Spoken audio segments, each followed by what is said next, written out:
The emergency alert pierced through every screen on Earth simultaneously. News feeds, entertainment channels, personal devices, all interrupted by the Galactic Concordat's insignia, a twisted helix of stars that hung ominously against a deep void background. Commander Sarah Chen stood in Earth Defense Command's primary control room, her dark eyes fixed on the massive central display. Around her, dozens of officers fell silent, their conversations dying mid-sentence. The room's blue-tinted lighting cast harsh shadows across their faces as they waited. "Citizens of the civilized galaxy," a melodious voice announced in perfect universal standard. High Arbiter Vex Thor appeared on screen, his crystalline form refracting light in hypnotic patterns. Unlike the more organic species of the galaxy, the crystalline collective that dominated the Concordat's leadership felt no need to maintain humanoid appearances. "We gather today to address the growing threat of human expansion." Sarah's hand tightened on the railing before her. 3 months ago, humanity had successfully defended their first extrasolar colony against a Concordat peacekeeping force. The victory had sent shockwaves through galactic society. A primitive species wasn't supposed to defeat the galaxy's self-appointed guardians. "Observe the consequences of defiance," Vex Thor continued. The camera panned to reveal 3 children, no more than 8 years old, suspended in containment fields. Their school uniforms bore the logo of New Hudson Colony. "My God," someone whispered. "Those are the missing children from last week's raid." Sarah's tactical mind raced. The Concordat had crossed a line they couldn't uncross. This wasn't just an atrocity, it was a miscalculation. They didn't understand human psychology at all. "Let this serve as instruction," Vex Thor announced. "Humanity must learn its place." The first containment field flared. A child's scream cut through the broadcast before being suddenly silenced. Sarah forced herself to watch, to bear witness. Around her, she heard retching, crying, cursing, but she kept her eyes forward. Someone needed to remember every detail. The second field activated, then the third. Each death was clinical, efficient, emotionless, exactly what you'd expect from beings that had evolved from crystal rather than flesh. When it was over, Vex Thor spoke again. "We await your surrender." The broadcast cut off. For 3 heartbeats, nobody moved. Then the room erupted in chaos. Officers shouting, computers pinging with incoming communications from every Earth government, military commanders demanding action. Sarah turned to Admiral Hassan, who stood pale but composed beside her. "Sir, requesting permission to implement Protocol Zero." The Admiral's eyes widened slightly. Protocol Zero was a contingency plan so classified that only 5 people on Earth knew its full details. A plan designed for a scenario exactly like this one, when conventional military response would be insufficient.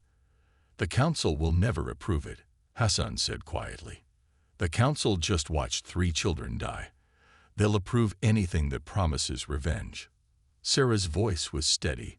"More importantly, Protocol Zero isn't just about revenge.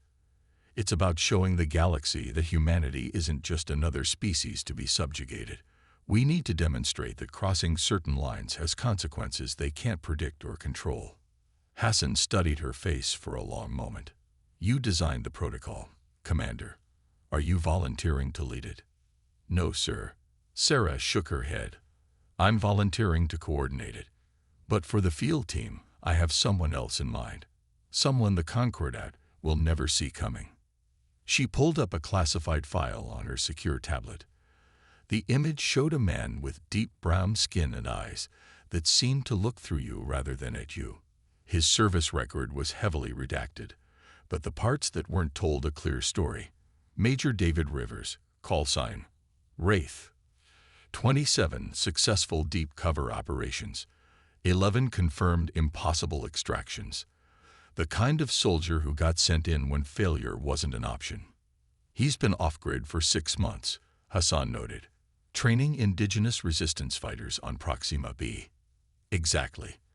The Concordat doesn't even know he exists." Sarah allowed herself a grim smile. "And by the time they figure it out, it'll be too late."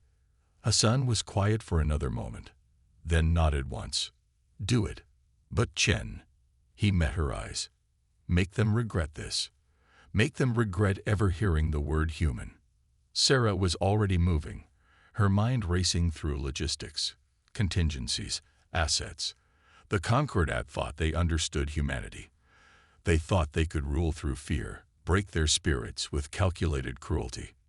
They were about to learn just how wrong they were. The jungle moon of Proxima b burned with perpetual twilight, its binary suns casting competing shadows through the violet canopy. Major David Rivers moved like a ghost through the underbrush, his adaptive camouflage shifting with each step. Around him, a dozen resistance fighters followed his example, their movements nearly as silent as his own. 3 months of training had transformed them from desperate colonists into something deadly. But today's exercise would end differently than the others. A soft chirp in his neural implant, the first Earth signal he'd received in months. That could only mean one thing. Something had gone catastrophically wrong. Hold position, he subvocalized to his team. The resistance fighters immediately froze, blending into the alien foliage. Rivers allowed himself a moment of pride before accessing the encrypted message. The video played directly into his optical nerve. He watched children die while the crystalline being lectured about humanity's place in the galaxy. When it ended, a text message followed. Protocol 0 activated. Immediate extraction required. Coordinates attached. Rivers closed his eyes for a moment, centering himself.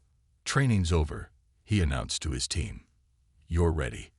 Remember what I taught you, and stay alive. 20 minutes later, a stealth shuttle broke atmosphere, its quantum engines leaving no trace of its passage. Inside, Rivers reviewed the full briefing from Commander Chen. His expression remained neutral, but his hands clenched slightly when he reached certain details. The shuttle docked with the EDS Phantom, a black ops vessel that officially didn't exist. As Rivers stepped onto the bridge, Sarah Chen was waiting for him. Welcome back to civilization, Major, she said, extending her hand. Sorry it couldn't be under better circumstances. Rivers shook her hand, noting the strength in her grip. Circumstances are never good when I get called in, Commander. Brief me on the team you've assembled. Chen led him to a secure conference room where 3 individuals waited. Meet Ghost Team. Lieutenant Maya Patel, our tech specialist. She can hack any system in known space, human or alien. A woman with sharp features and quick eyes nodded. Her fingers never stopped moving, manipulating holographic code in the air before her. Captain Jack Morrison, demolitions and heavy weapons. A broad-shouldered man with cybernetic arms gave a casual salute. He's the reason the Concordat had to rebuild their embassy on Mars. And Dr. Samira Hassan, xenobiologist and former Concordat researcher. A woman in civilian clothes stood straighter. She defected 3 years ago. Nobody knows their weaknesses better. Rivers studied each of them. Not traditional military, but Protocol 0 wasn't a traditional mission. Equipment. Bleeding edge. Chen activated a display showing an array of weapons and gear. Adaptive camouflage suits with built-in neural links. Quantum encrypted communications. Phase shift weapons that can penetrate crystalline biology. And this. She held up what looked like a simple data crystal. Samira's contribution. A virus tailored to crystalline neural networks. Once uploaded to their mainframe, it'll broadcast everything they try to hide across every channel in the galaxy. Our primary objective is still the rescue, Rivers noted. It wasn't a question. Yes, Chen confirmed. But the galaxy needs to see what they really are. The executions were just the start. Dr. Hassan's research suggests they've been experimenting on species they consider primitive for centuries. We're going to expose it all. Rivers turned to his new team. We drop in 6 hours. I need to know right now, are you prepared to likely die for this? They murdered children, Morrison growled, his cybernetic hands clenching. They've been murdering children for generations, Hassan added quietly, just not where anyone could see. Patel looked up from her code. Some things are worth dying for, Major. Rivers nodded. These weren't soldiers, they were something else. Something the Concordat wouldn't expect. Then let's make sure our deaths mean something. Commander Chen, walk me through the infiltration plan. The next 5 hours were a blur of preparation. The team drilled infiltration scenarios, practiced with their new gear, memorized the layout of the Concordat fortress they would breach. Rivers watched them work, making mental notes of strengths and weaknesses. In the final hour before drop, Chen found him in the armory, making minute adjustments to his phase rifle. The Council's officially denying any knowledge of this operation, she said. Expected. Rivers didn't look up. Can't risk open war. Not yet. If you succeed, war might be inevitable anyway. Now he did look at her. Good. Maybe next time they'll think twice before executing children to make a point. Chen studied him. The mission parameters allow for extraction if the opportunity presents itself.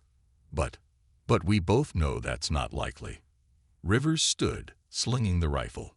Some missions you don't come back from, Commander. As long as we complete the objective, I can live with that. Or die with it.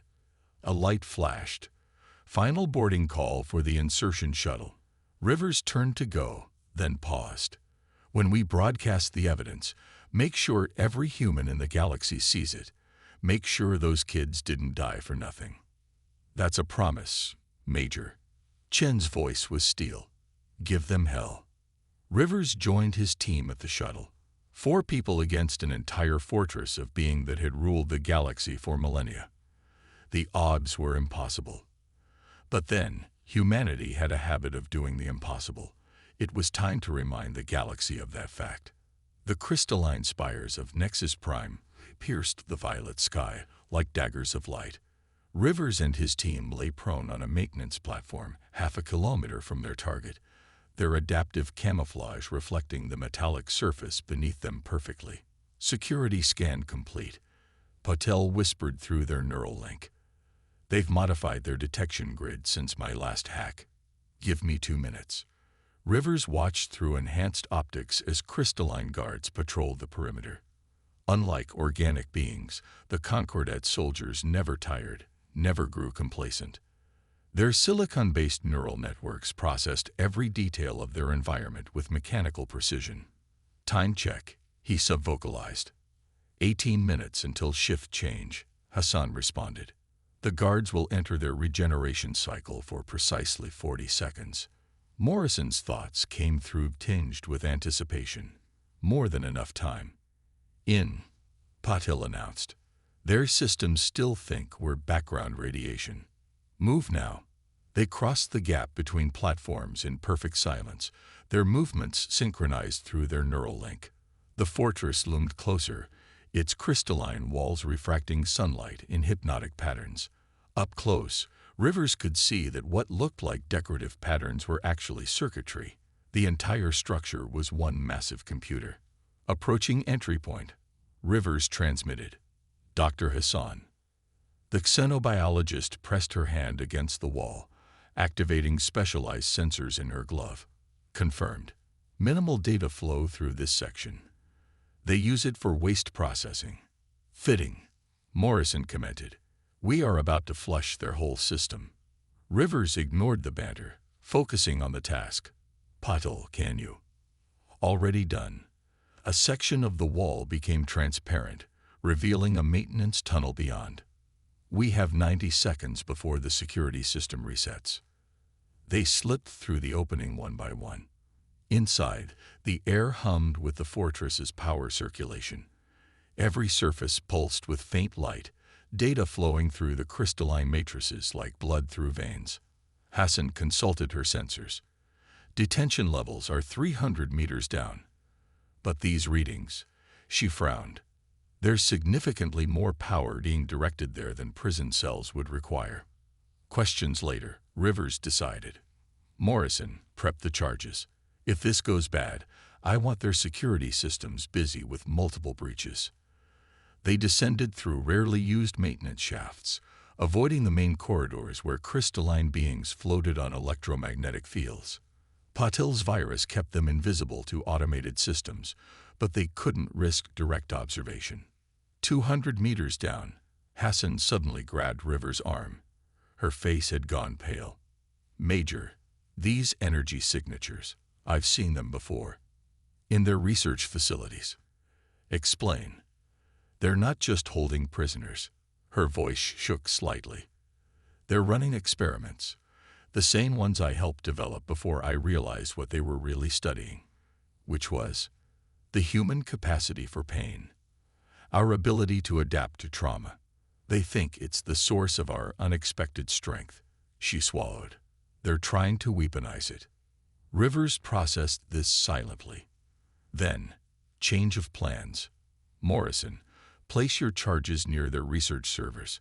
When we broadcast their crimes, I want their data backed up by physical evidence." "With pleasure," the demolitions expert replied grimly. They'd reached the detention level without incident. Almost too easily, Rivers thought. The cells were transparent, allowing them to see the occupants. Most were human children, but there were others. Young members of various primitive species, all showing signs of systematic torture disguised as research. "Patel, start the download." "Hassan, prep the subjects for evacuation." "Morrison." A crystalline chime echoed through the facility. An alarm, but not for them. On the far side of the detention block, a massive door slid open. A procession of crystalline researchers entered, leading a small figure, another child for their experiments. Rivers made a decision. New plan. Weapons free. Save that kid, download what we can, and fight our way out. "Sir," Patil said quickly, "the virus upload isn't complete.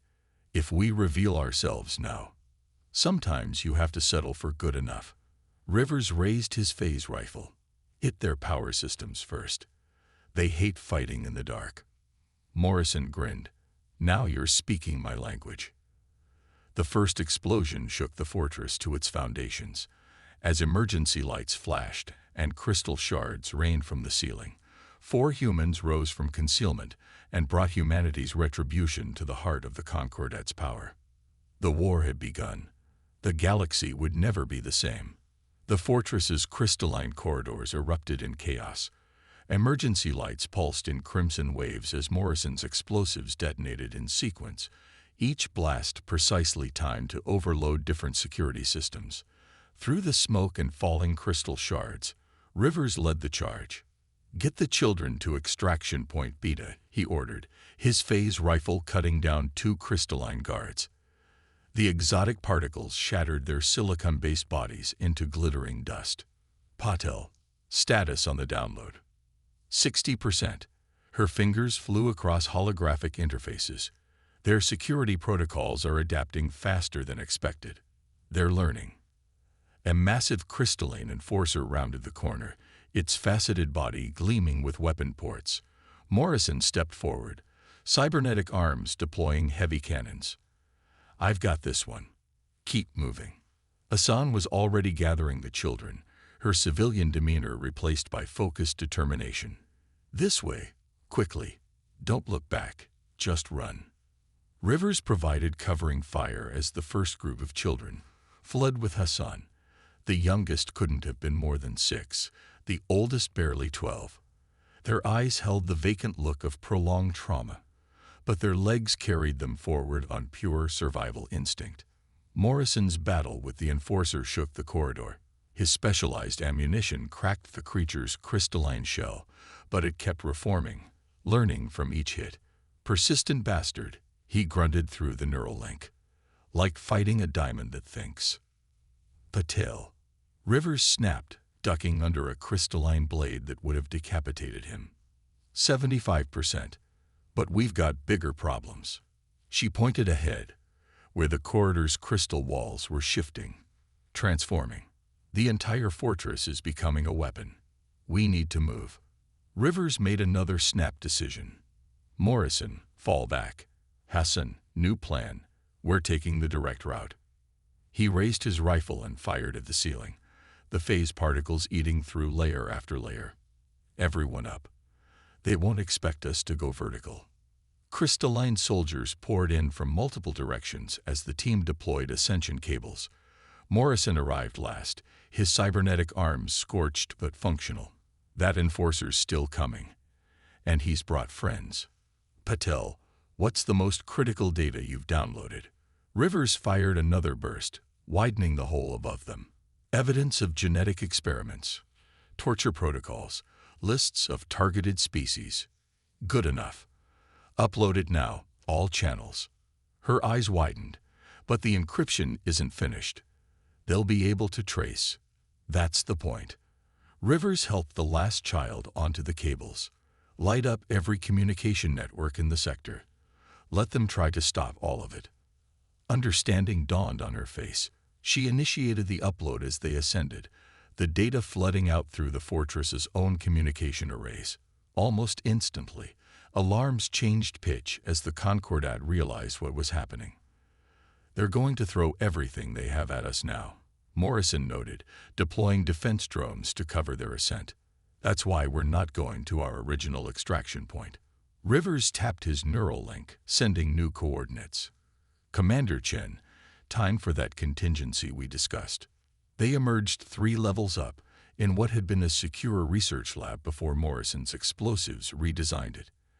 Hassan quickly did a headcount of the rescued children. All present, but some need immediate medical attention. The fortress was fully alive now, its walls rippling with deadly intent. Crystalline soldiers approached from all directions, their formations perfect, inevitable. Behind them came the enforcer, its damaged body now enhanced with pieces of its fallen comrades. Rivers checked his weapon's charge. Patel, how long until Chen's surprise? 2 minutes. She was still directing the data flow, making sure it reached every corner of human space. But we got about 30 seconds before we're overwhelmed. Then we hold for 90 seconds. He turned to the children. Close your eyes, kids. Don't watch this part. What followed was a masterclass in human combat doctrine. Morrison's drones created killing zones in the narrower approaches. Hassan used her knowledge of crystalline physiology to identify weak points. Patel turned the fortress's own systems against it where she could. And Rivers showed why he was chosen for this mission. He became the ghost his call sign promised, appearing wherever the line was about to break. His phase rifle cutting down priority targets with surgical precision. But it wasn't enough. Couldn't be enough. The Concordat had numbers, technology, and home field advantage.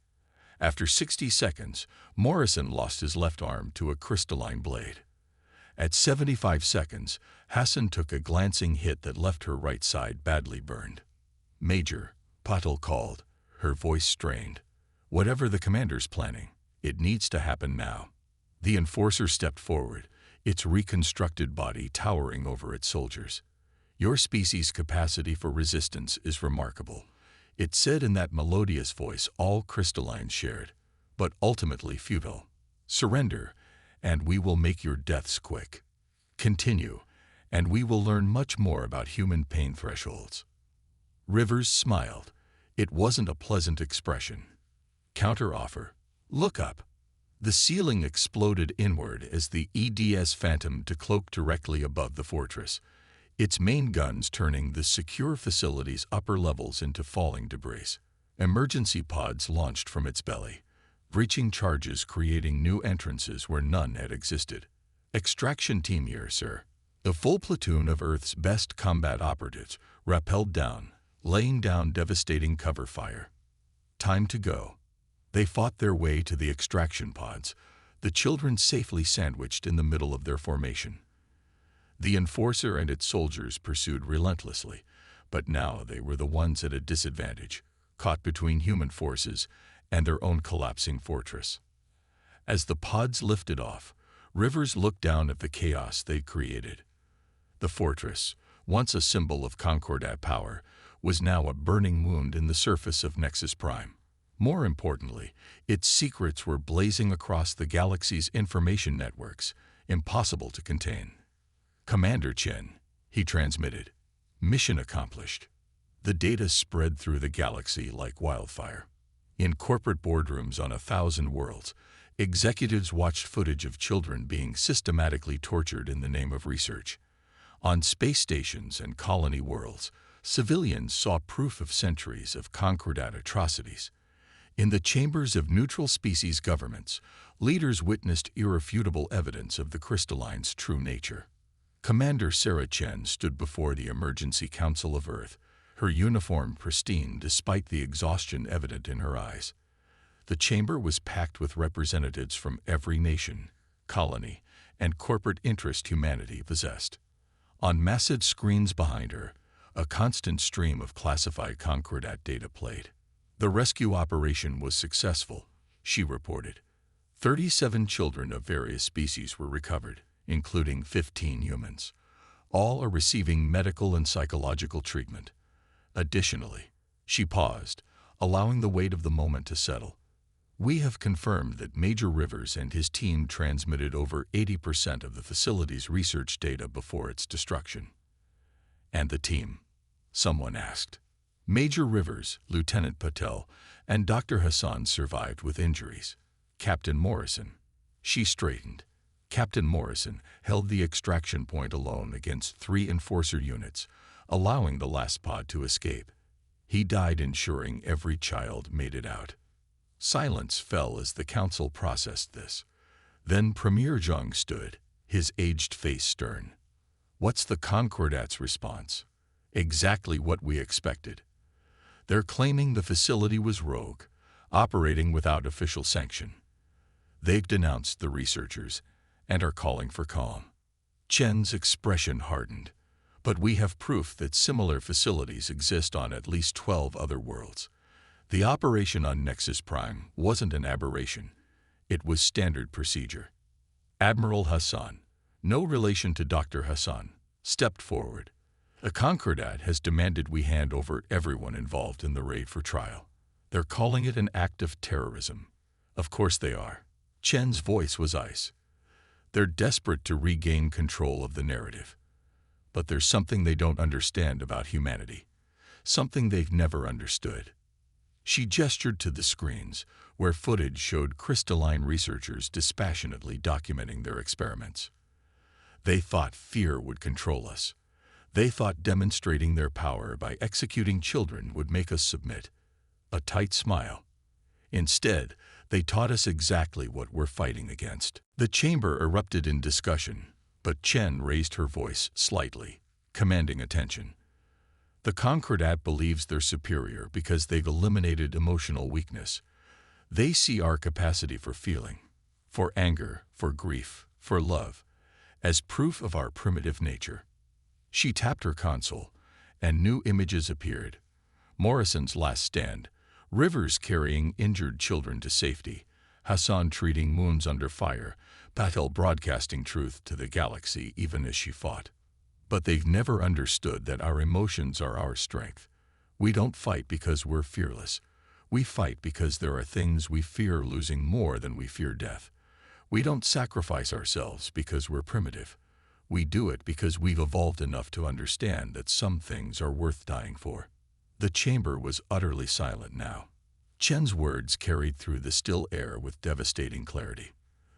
The Concordat has ruled through fear for millennia, but they're about to learn what happens when you push humans past fear into rage, when you turn our protective instincts into weapons, when you make defending children the only choice we can live with. She straightened to her full height. I'm not here to ask permission for what comes next. I'm here to tell you what's already beginning. Across human space, colonial militias are mobilizing. Corporate security forces are pooling resources. Independent captains are forming flotillas. War, Premier Zhang said quietly. No. Chen shook her head. Revolution. We've transmitted the facility's data to every species the Concordat has oppressed. Every race they've experimented on. Every civilization they've kept down through fear and intimidation. As we speak, ships are positioning themselves near Concordat space. Not just human ships. Vessels from 24 species who've seen the truth and decided that fear isn't enough anymore. She looked around the chamber, meeting every eye. The Concordat thought they could break humanity's spirit. Instead, they gave us a cause. They showed us exactly why we need to take our place in the galaxy, not just for ourselves, but for every species that needs protection from creatures that see emotion as weakness and compassion as a flaw. Admiral Hassan stepped forward. The Council needs time to discuss. With respect, Admiral, the time for discussion is over. Chen's voice was firm. The Crystallines executed children to teach us our place in the galaxy. Now we're going to teach them theirs. As if on cue, alerts began flashing across the chamber screens. Reports flooded in from across space. Colonial defense forces engaging Concordat ships, corporate fleets moving to protect civilian targets, and most importantly, vessels from dozens of previously submissive species joining the fight. The galaxy was changing. The age of fear was ending. And humanity, the primitive, emotional, impossible-to-control species that the Concordat had tried to break, was leading the charge into something new, something better, something worth fighting for.